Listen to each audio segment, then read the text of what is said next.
Les saludo con el Salmo 145 que dice así: Te exaltaré, mi Dios, mi Rey, y bendeciré tu nombre eternamente y para siempre.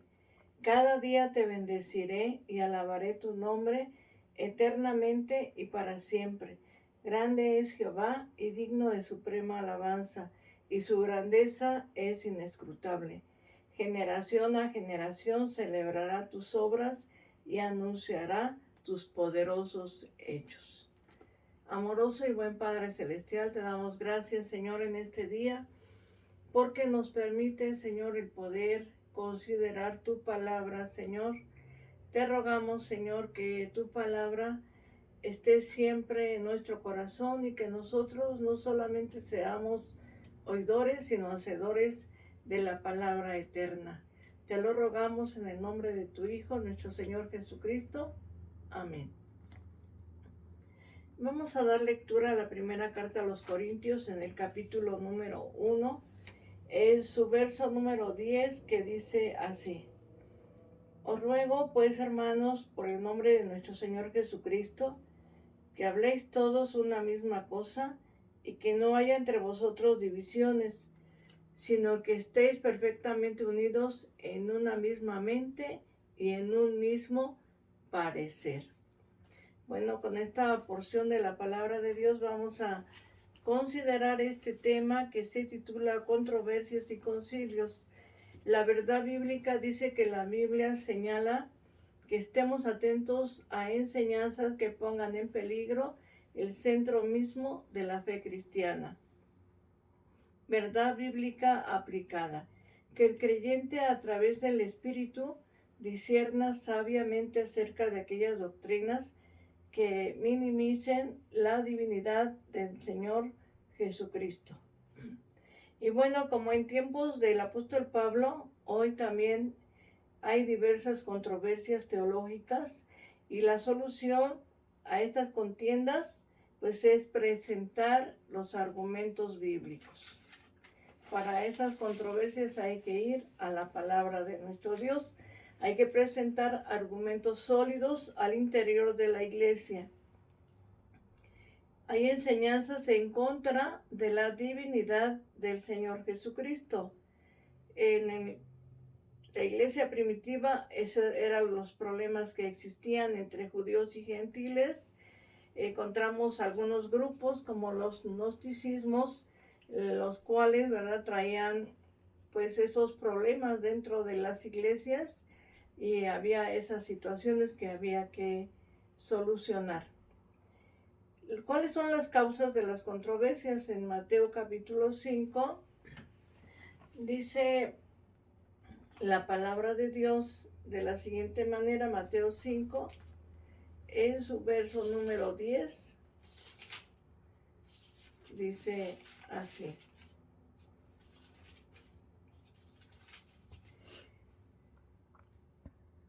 Dice, bienaventurados los que padecen persecución por causa de la justicia, porque de ellos es el reino de los cielos. Bueno, podemos ver que dentro de las mismas iglesias pueden surgir esas controversias, ¿verdad? Esas situaciones, los sentidos, ¿verdad? Podemos ver que pueden ser afectados.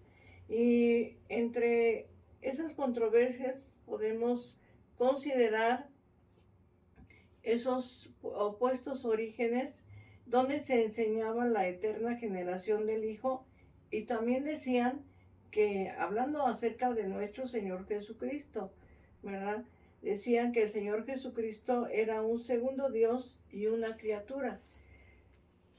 A esto, ¿verdad?, ¿qué podemos decir a esto? Ellos enseñaban que el Verbo no, ¿verdad?, no era Dios, negaban la filiación eterna de Cristo, o sea, negaban que fuera el Hijo de Dios, que fuera el Verbo de Dios. Y entonces esta situación que se dio dentro de la misma iglesia, no aceptaban tampoco la Trinidad. La palabra de Dios es muy clara acerca de esto. Dice el Evangelio de San Juan capítulo 1, verso número 1, dice: en el principio era el Verbo era con Dios y el Verbo era Dios. Esto nos habla de que el Señor Jesucristo, la segunda persona de la Divina Trinidad, pues es Dios, igual que el Padre Celestial. Entonces, estas controversias que surgían dentro de la iglesia, pues eran muy variadas. ¿Por qué? Porque había muchas interpretaciones en relación a la divinidad del Señor Jesucristo. Entre esas controversias podemos ver la controversia de Arriano, un peligro para la unidad de la iglesia. Este hombre llamado Arriano estaba en desacuerdo, ¿verdad? Tenía una situación en la cual, de una manera teológica, él enseñaba que el Verbo no podía ser igual que el Padre Celestial, que el Verbo, por lo tanto, ¿verdad?, no era eterno. Entonces, esta controversia que surgió dentro de la iglesia, había un hombre llamado Alejandro que sostenía que el Verbo, por ser divino, pues no era una criatura, sino que había existido siempre con Dios. Y la palabra de Dios enseña que la segunda persona de la Divina Trinidad es eterno, que siempre ha existido. El mismo Señor Jesucristo le dijo a aquellos hombres que le escuchaban, ¿verdad? Les dijo: antes que Abraham fuese, yo soy. Esto habla de su eternidad, que Dios es eterno. Además, el mismo Señor Jesús dijo: yo y el Padre uno somos. Entonces, el Señor Jesucristo, el Hijo de Dios, por causa de la obra de la salvación, pues tuvo que venir a esta tierra asumiendo una nueva naturaleza, que es la humana. Pero Él ya existía desde siempre, porque Él es eterno. Él es con el Padre Celestial, es uno con el Padre. Y el Señor Jesús dijo: esta es la vida eterna, que te conozcan a ti, al único Dios verdadero, y a Jesucristo, a quien has enviado. El Padre envió a su Hijo para poder salvar la vida del hombre. Esa controversia de que el Señor Jesucristo, ¿verdad?, pues no era eterno, el Hijo de Dios no era eterno, pues surgió, y entonces esta controversia se extendió por todo el mundo de aquel tiempo, y un hombre llamado Constantino convocó a un concilio, ¿verdad?, universal. Este concilio se le llama el Concilio de Nicea, en el año 325. Un hombre llamado Atanasio defendió la posición de Alejandro en el concilio y condenó, ¿verdad?, a Arrio como hereje, y aprobó el credo niceno. Dice la palabra de nuestro Dios que el Hijo de Dios, ¿verdad?, el que es eterno y todopoderoso, dice San Juan 1:14, aquel Verbo fue hecho carne y habitó entre nosotros, y vimos su gloria como del unigénito del Padre, lleno de gracia y de verdad. Él vino, asumió esa nueva naturaleza humana para podernos salvar. Él se humilló a sí mismo, haciéndose obediente hasta la muerte, y muerte de cruz. Por lo tanto, ¿verdad?, en este concilio, pues este hombre llamado Atanasio defendió la posición de Alejandro. Ahí es donde pues se hace un credo, ¿verdad? Este credo hace hincapié en la unidad de Cristo con Dios. Hay una unidad. El Padre y el Hijo son coiguales, igual que con el Espíritu Santo. Son coeternos. El Padre es eterno, el Hijo es eterno y el Espíritu Santo es eterno. Es la unicidad de Dios. Creemos en un solo Dios, en tres personas diferentes: Padre, Hijo y Espíritu Santo. La unidad de Cristo con Dios, el Padre. Las palabras claves, ¿verdad?, eran que es de una sola esencia con el Padre Celestial. El periodo posniceno, había mucha insatisfacción dentro del mismo cristianismo después de la decisión del Concilio de Nicea, hasta que en el año 381 fue reunido el segundo concilio ecuménico en Constantinopla, en el que se ratificó la doctrina de Nicea. O sea que el Señor Jesucristo es de la misma esencia, la segunda persona de la Divina Trinidad, es de la misma esencia con el Padre Celestial. En este día podríamos nosotros hacernos la pregunta, ¿verdad? Si el Señor Jesucristo pudiera traer salvación a los hombres si no fuera Dios, si no fuera Dios podría traernos salvación, como han enseñado todas esas controversias, como Arriano, ¿verdad?, afirmaba, si Él no fuera Dios pudiera salvarnos, pudiera rescatarnos, ciertamente no podría ser, ¿verdad? La segunda persona de la Divina Trinidad, el Hijo de Dios, siempre ha existido, es eterno, sin principio, sin final. Hay una unicidad entre el Padre, el Hijo y el Espíritu Santo. Y entonces el Padre Celestial tuvo que enviar a su Hijo para podernos salvar. Por eso es que tomó una nueva naturaleza a la humana. Se hizo hombre para podernos salvar, porque de qué otra manera podría haberlo hecho. En la segunda carta de Juan, en su capítulo número 1, y en su verso número 9, dice así la palabra de nuestro Dios. Cualquiera que se extravía y no persevera en la doctrina de Cristo, no tiene a Dios. El que persevera en la doctrina de Cristo, ese sí tiene al Padre y al Hijo, ¿verdad? Si el Padre y el Hijo no fueran iguales, entonces la palabra de Dios no dijera así. Sin embargo, la palabra de Dios afirma que si no tenemos al Hijo, tampoco tenemos al Padre. Entonces es necesario tener al Hijo de Dios en nuestro corazón. Cuando el hombre no se somete, ¿verdad?, a esos fundamentos de las Escrituras, ¿qué es lo que propicia, verdad? Cuando el hombre no se somete.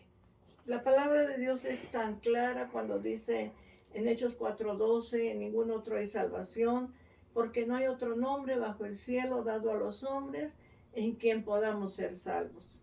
Y solamente a través del Hijo de Dios, aquel que envió el Padre Celestial para salvarnos, para rescatarnos de nuestros pecados. Pero cuando el hombre no se somete a los fundamentos bíblicos, propicia que genere su propia filosofía y mezcle sus ideas con ideologías humanas, y surge su propia forma de interpretar la doctrina, muy ajena a la verdad bíblica.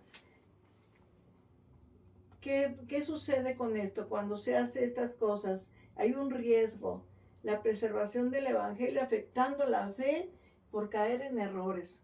Cuando no se toma en cuenta la palabra de Dios, cuando no tenemos el fundamento bíblico, se corre el riesgo de afectar la fe y caer en errores, engaños y falsedades que no le van a permitir al hombre tener una relación verdadera con Dios.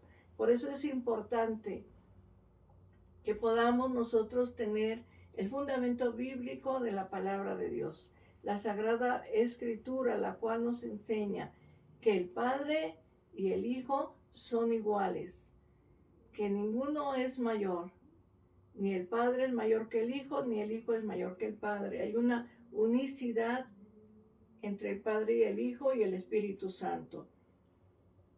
Solamente que por la salvación del hombre, el Padre envió a su Hijo para podernos salvar, podernos rescatar.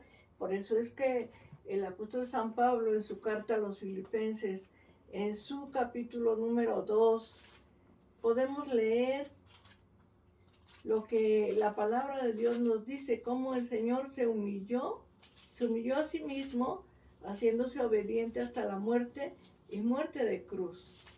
Les voy a leer este capítulo 2 y dice así: sino que se despojó a sí mismo tomando forma de siervo, hecho semejante a los hombres, y estando en la condición de hombre se humilló a sí mismo, haciéndose obediente hasta la muerte y muerte de cruz, por lo cual Dios también le exaltó hasta lo sumo y le dio un nombre que es sobre todo nombre, para que en el nombre de Jesús se doble toda rodilla de los que están en los cielos y en la tierra y debajo de la tierra, y toda lengua confiese que Jesucristo es el Señor, para gloria de Dios Padre.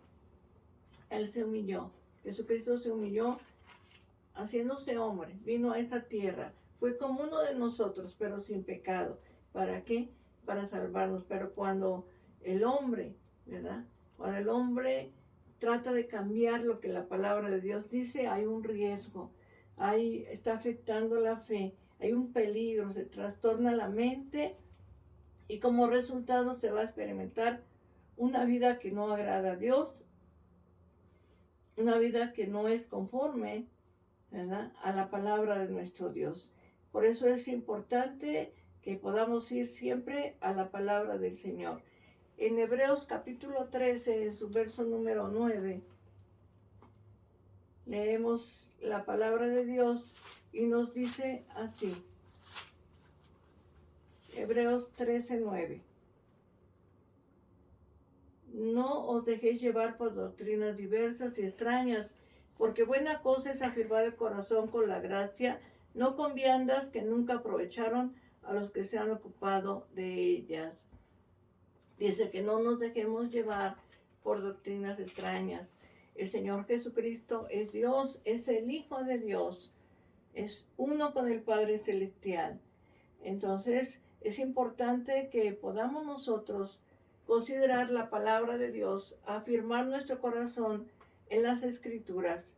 Si nosotros tratamos de cambiar o modificar algún aspecto de la palabra de nuestro Dios, corremos el riesgo de extraviarnos de la fe. Dice el apóstol Pedro en su capítulo 3, en su verso número 18.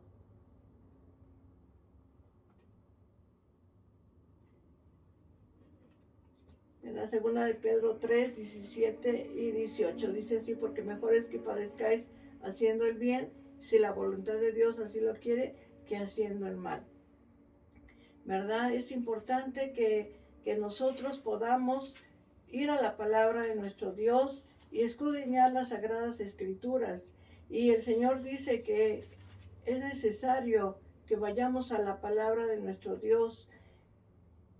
Y la Sagrada Escritura, te quiero leer también esta parte de la Biblia que nos dice así: así que vosotros, oh amados, sabiendo de antemano, guardaos, no sea que arrastrados por el error de los inicuos, caigáis de vuestra firmeza, antes bien creced en la gracia y el conocimiento de nuestro Señor y Salvador Jesucristo.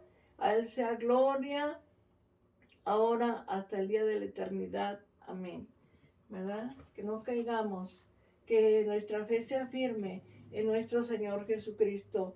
La historia del cristianismo se caracteriza por la diversidad de interpretaciones y corrientes, ¿verdad? Porque a veces hay quien trata de interpretar la palabra de Dios a su forma de pensar, pues un simple matiz, ¿verdad? Una leve apreciación en la interpretación del mensaje puede condicionarlo y transformarlo. Pero no podemos hacer esto. La Biblia no la vamos a interpretar a nuestra manera de pensar. La Biblia se interpreta por sí misma. No se debe de agregar nada ni quitar nada. La palabra de Dios es eterna, es perfecta. Debemos reforzar la lectura y el estudio de la palabra de Dios, porque los tiempos son difíciles y hay muchas doctrinas erróneas. Estemos pues alertas, rechacemos cualquiera que minimice al Señor Jesucristo en cuanto a su divinidad, personalidad, naturaleza, encarnación, muerte y resurrección o su obra redentora. Rechacemos todo aquello que esté en contra de nuestro Señor Jesucristo. Él es el Hijo de Dios, el Todopoderoso, el que siempre ha existido. Dice uno de los salmos: dijo Jehová mi Señor, siéntate a mi diestra hasta que estén tus enemigos a tus pies. Entonces el Señor Jesucristo es nuestro Dios. Hoy en este día podamos decirle al Señor que creemos en Él, que afirme nuestra fe, que reforcemos la lectura de la palabra de Dios, que la estudiemos, porque muchas controversias y errores doctrinales pueden surgir, pero nosotros afirmemos nuestro corazón en la Sagrada Escritura. La palabra de Dios es útil y nos enseña, nos instruye, nos capacita. Tenemos que ir siempre a ella. Lo que esté fuera de la palabra de Dios, no podemos darle entrada a nuestro corazón.